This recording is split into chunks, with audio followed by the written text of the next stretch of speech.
বংশৰদেৱ, আপুনি আমাৰ কথা চিন্তা কৰিব নালাগে। দেশৰ স্বাৰ্থৰ বাবে আপুনি এতিয়াই ইয়াৰ পৰা পলাই যাওক। ঐ ছোৱালী, কটা পানী ক'ত আছে তই নকওঁ কিয়?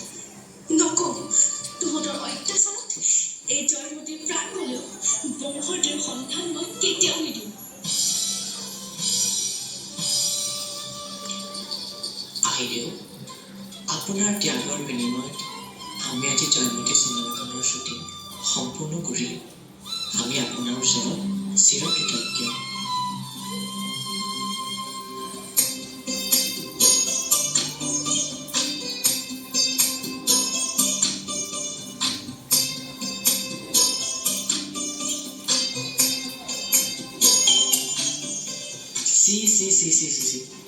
এগৰাকী ছোৱালী হৈ পৰপুৰুষক বংশৰদেৱ বুলি সম্বোধন কৰি চিনেমা কৰি দেখুৱাব আহিছ। আজিৰ পৰা তই বৰ ঘৰত প্ৰৱেশ কৰিব নোৱাৰ।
আজিৰ সমাজত তাই এজনী ছোৱালী হৈ পৰপুৰুষক বংশৰদেৱ বুলি সম্বোধন কৰিছে, অভিনয় কৰিছে।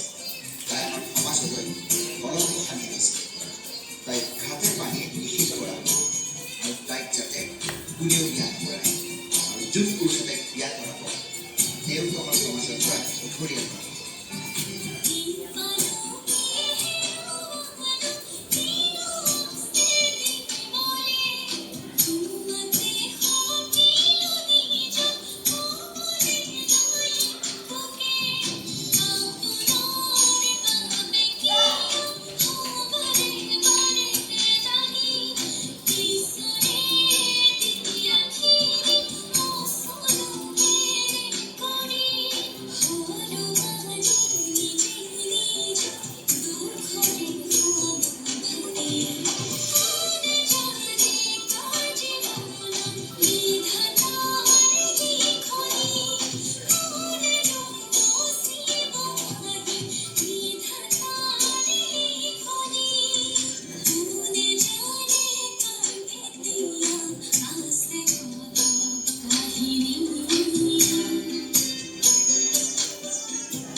অসমৰ প্ৰথমগৰাকী নাৰী অভিনেত্ৰী আইদেউ সন্দিকৈয়ে অভিনয়ৰ নামত নিজৰ জীৱন উচৰ্গা কৰিলে।